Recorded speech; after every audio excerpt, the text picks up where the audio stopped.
how you control is going to be dictated by who taught you, what you're trying to do. Are you doing MMA? Are you doing sport jiu-jitsu? So hand placement is going to vary depending on what you're looking to do. For today, we are going to be looking at near hand by the hip and preventing the crossface. Now, the moves that we're going to do today are exclusive to having blocked the crossface. Getting crossfaced is a big problem, and it can get you stuck. And basically, the reason that I do that is so that I can turn his chin away and make it difficult for him to move his hips away. It would be easier for him to turn away, give me his back, but much more difficult for him to turn his chest towards me. Being the person on top looking to control, I want to divide the body into fourths. Okay? I will also divide my body into fourths, and we're looking at center lines. So one of the things that I see as a big mistake with white belts and blue belts is that they allow their center line to go over their opponent's center line. So if I'm sitting on the other side of the room and I yell to you, hey, you're too far over, how do I know that you're too far over? Across the sternum. Across the sternum? Yeah, you're over there, center line of the chest. But I'm not over there with a ruler. I'm not going, oh, you're 2 inches too far over. How can I easily tell from the other side of the room? Your belt's over there. Head placement. Head placement, okay? If your head is over the floor, right, then I know that your center line is over their center line. It's very easy for me to see that. You should be listening to the heart and looking towards the legs. Looking towards the legs is an important distinction, ladies and gentlemen. If I come in here and I look towards the head and he starts to push up on my face, it locks my hips. I won't be able to rotate, all right?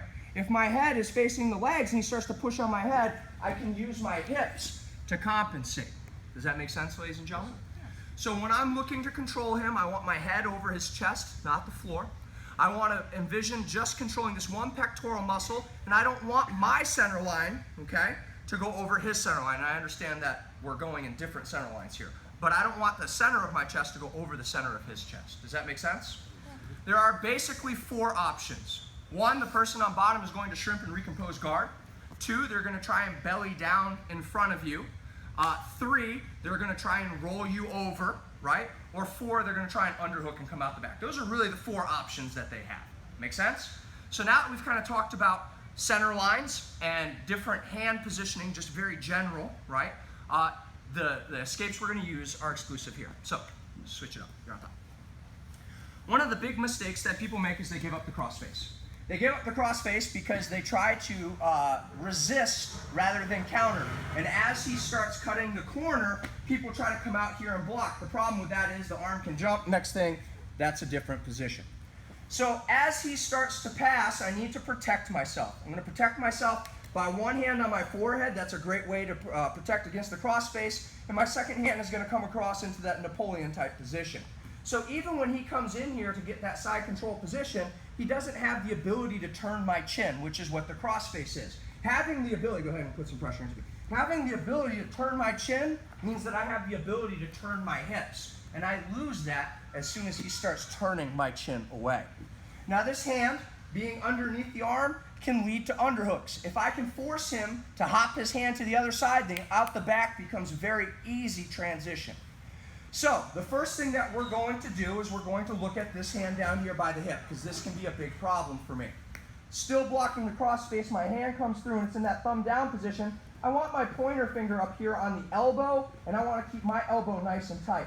I want you to envision both pulling it into you and into the floor so that it wedges right here. This can be uncomfortable for people.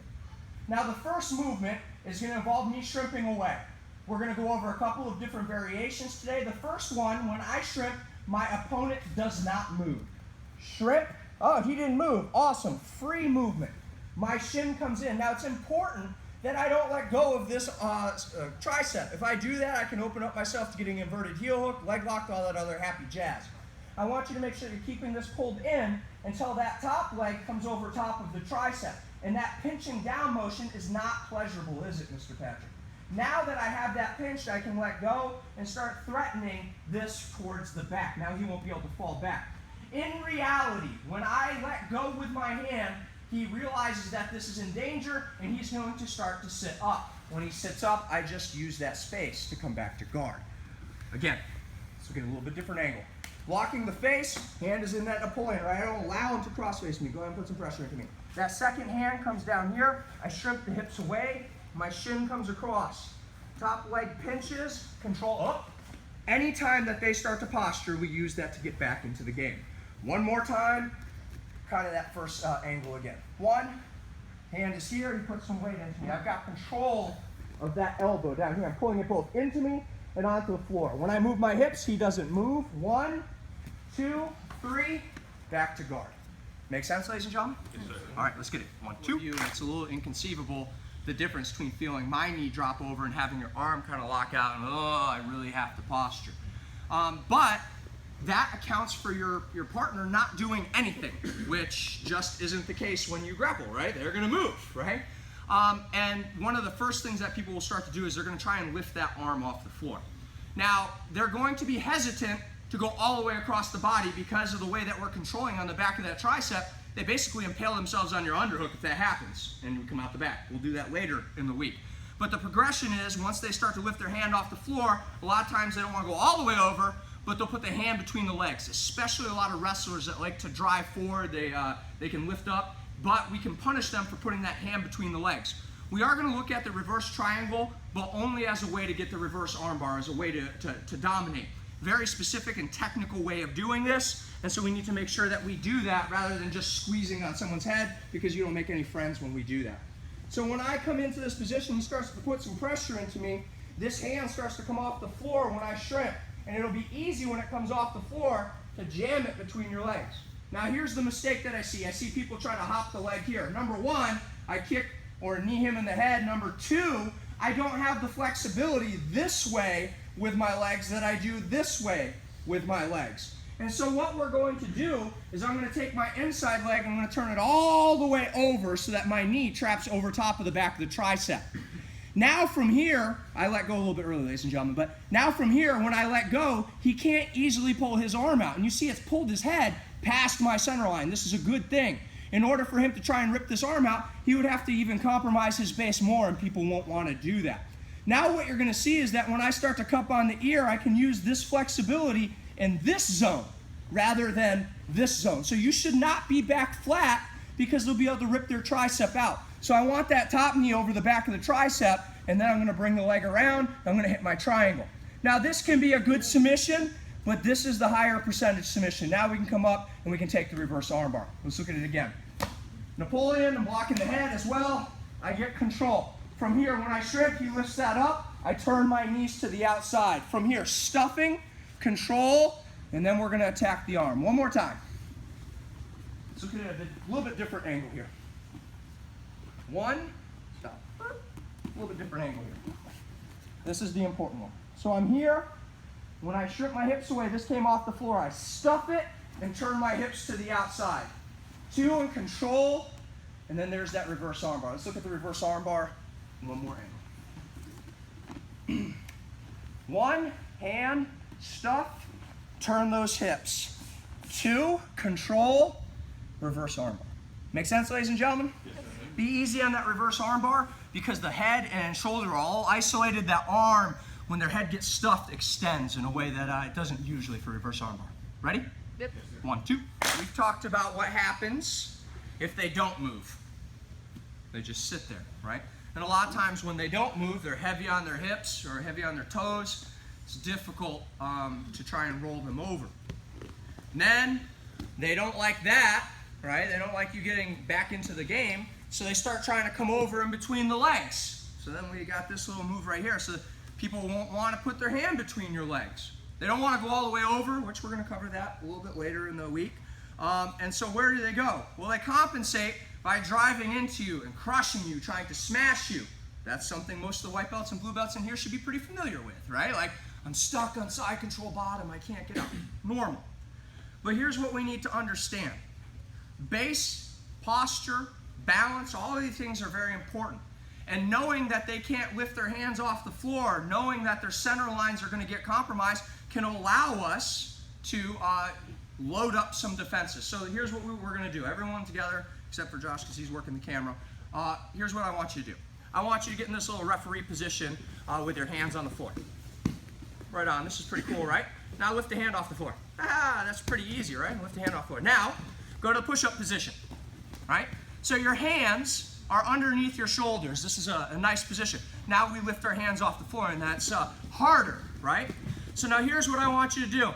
I want you to push off your toes until your shoulders and your nose go past the tops of your fingers. Now lift your hands off the floor. And you see how difficult it is, right? Most of you are like face plants, very difficult.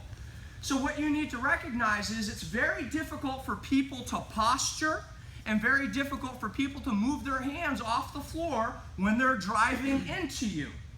So now that I know that they're driving into me and it's difficult for them to posture, difficult for them to take their hands off the floor, I need to roll them over, okay? If I can feel their center line go past my center line. Now, I'm not telling you that what we are about to do is a high percentage move. I'm not. But I'm telling you that the threat of this, the threat of being rolled over, or the institution of the beginning of this move will force them to take some weight off of you so that they have control of the posture and of their hands. So let's take a look at this.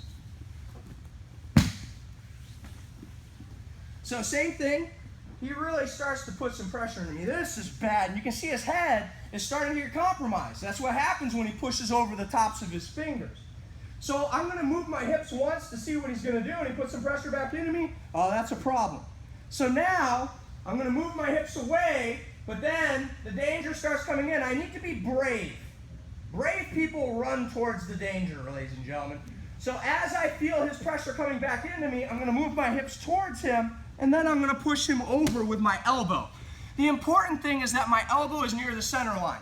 The movement here to roll them over will be very similar to the elbow roll, right, and the Kimura roll. The elbow has to be near the center line. If your elbow pops out by the side, it's going to be a difficult time to take them over.